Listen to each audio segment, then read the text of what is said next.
जो बेंगलोर सिटी से सिर्फ एक टैक्स आता है, प्रॉपर्टी टैक्स की बात कर रहे थे वो पूरे पाकिस्तान के प्रॉपर्टी टैक्स से ज्यादा है।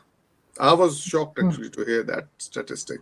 30 साल से हम कर्ज लेके कर्ज वापस कर रहे हैं भाई। That is why we are in such a debt. आप मोदी हुकूमत से जितना मर्जी खिलाफ कर लें पाकिस्तानी के तौर पे, आप चाहे उनको हिंदू मुस्लिम की बेस पे भी खिलाफ कर सकते हैं, लेकिन आप इन्होंने एक ही इकोनॉमिक एजेंडा रखा है कि हमने इकोनॉमिकली इंडिया को एक स्ट्रॉन्ग पावर बनाना है, and they have succeeded in that.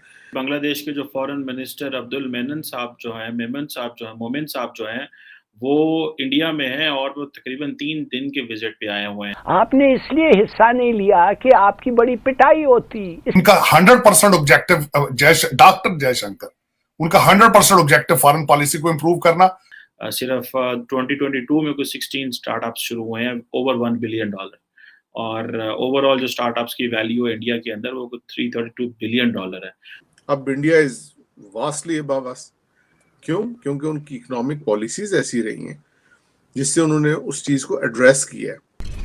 Hello friends, जय हिंद। हिंदुस्तान स्पेशल में आपका स्वागत है दोस्तों। जैसा कि दोस्तों आपने क्लिप में देखा, पाकिस्तानी मीडिया ये चर्चा कर रहा है कि भारत का सिर्फ एक शहर जितना टैक्स देता है, पूरे पाकिस्तान में उतनी टैक्स कलेक्शन भी नहीं होती। ये हाल है पाकिस्तान की अर्थव्यवस्था का। इसीलिए आज पाकिस्तान पर दिवालिया होने की तलवार लटक रही है। दूसरी तरफ इन दिनों बांग्लादेश के विदेश मंत्री डॉक्टर A.K. अब्दुल मेमन भारत के 3 दिवसीय दौरे पर है। भारतीय विदेश मंत्री डॉक्टर S. जयशंकर ने बांग्लादेश के विदेश मंत्री से रविवार को मुलाकात की।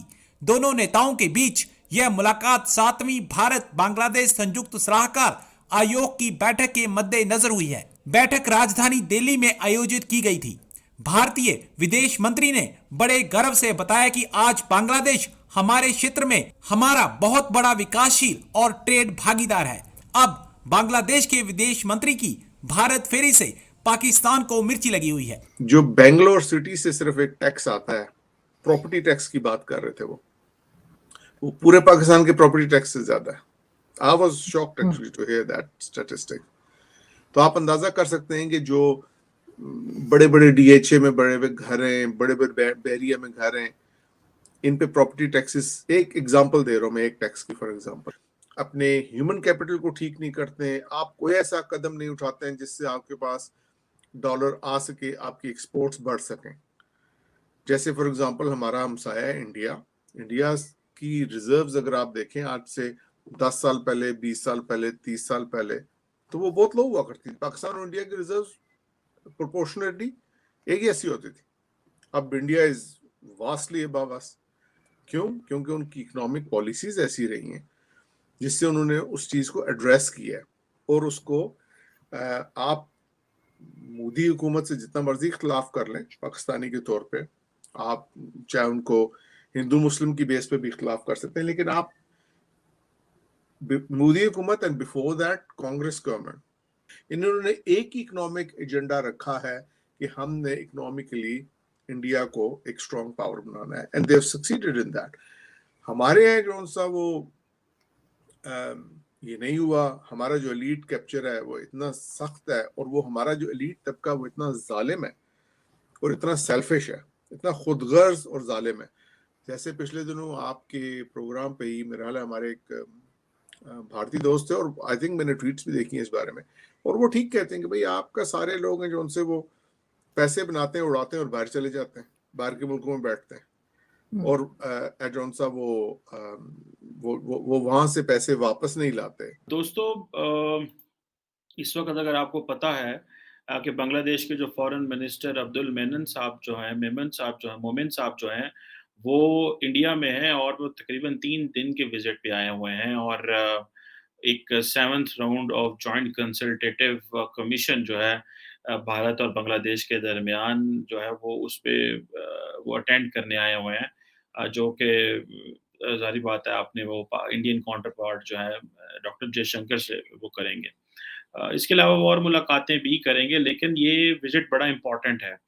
अगर आपको याद हो कि पिछले महीने भारत के जो फॉरेन मिनिस्टर हैं, उन्होंने एक कॉन्फ्रेंस हुई थी, एशियन कॉन्फ्रेंस रिवर कॉन्क्लेव 2022 उसमें शिरकत की थी और ये बेसिकली दोनों ममालिक की जो रिलेशनशिप है उस हवाले से देखा जाए, जब बांग्लादेश के 50 साल मुकम्मल हुए थे तो Indian prime minister Narendra Modi साहब गए थे वहाँ पे और उन्होंने भी वहाँ पे जाके तो एक कमिटमेंट शो की इंडिया बांग्लादेश के साथ कि वो किस तरह के ताल्लुकात चाहते हैं। अब ज़ाहिर बात है, अगर आप इंडिया को देखें, इंडिया के मैक्रो इकोनॉमिक इंडिकेटर्स बहुत ज़बरदस्त हैं। इंडियन जीडीपी को $3.2 ट्रिलियन के करीब है। मैं देख रहा था वर्ल्ड बैंक ने जो फोरकास्ट किया हुआ है इंडिया को, वो कोई 2022-2023 के लिए वो 7.5% उनका ग्रोथ रेट है। फॉरेन एक्सचेंज रिजर्व जो RBI reserve bank of India के मुताबिक तकरीबन 596-597 बिलियन डॉलर पे खड़े हुए हैं और इस तरह एक्सपोर्ट्स भी काफ़ी ज़्यादा हैं, कोई 600 साढ़े 600-700 बिलियन डॉलर के करीब हुई हैं। तो बड़ा, बल्कि मैं देख रहा था कि अभी रिसेंटली जो है वो ग्लोबल कॉम्पिटिटिव इंडेक्स में India has come at 37th number in the world और इंडिया के अंदर जो यूनिकॉर्न जो है वो उसको वन ऑफ दी जिसे आप कह रहे हैं कि इम्पोर्टेंट यूनिकॉर्न बेस और दुनिया की थर्ड लार्जेस्ट यूनिकॉर्न जो बेस है दैट इज़ इंडिया विद सिर्फ 2022 में कुछ 16 स्टार्टअप्स शुरू हुए हैं ओवर $1 बिलियन और ओवरऑल जो स्टार्टअप्स की वैल्यू है इंडिया के अंदर वो $332 बिलियन है। सो ज़ाहिर बात है बांग्लादेश के लिए भी एक बहुत बड़ी अपॉर्चुनिटी है that they want to work with India. उनको पता है कि इसके अलावा उनके पास और कोई चॉइस नहीं है। एक तो उनका नेबर है, हिस्ट्री भी पाकिस्तान के रेफरेंस से जो उन्होंने इकट्ठे शेयर की हुई है। ये ज़ाहिर बात है ये चीज़ें जो हैं वो एक दूसरे को याद तो रखती हैं और इन चीज़ों का बांग्लादेश के ऊपर भी बड़ा असर है। बांग्लादेश और इंडिया जो है वो, अगर मैं कहूँ कि जो मल्टी फेसेटेड बायलैटरल कोऑपरेशन है जिसमें कनेक्टिविटी की बात है, एनर्जी, पावर सेक्टर, पानी के रिसोर्सेज के मसले हैं, बॉर्डर मैनेजमेंट है, डिफेंस सिक्योरिटी, तो इनमें काफ़ी ज़्यादा जो है वो दोनों ममालिक में हम-आहंगी पाई जाती है, जो कि ज़ाहिर बात है। ऑन दी अदर हैंड अगर आप पाकिस्तान बांग्लादेश के ताल्लुकात को देखें तो यू विल सी कि हमारे इनके साथ मसले जो हैं वो ख़त्म नहीं हुए, ना हुए हैं, ना ही शायद होंगे। तो भारत इसमें स्मार्ट खेला उन्होंने।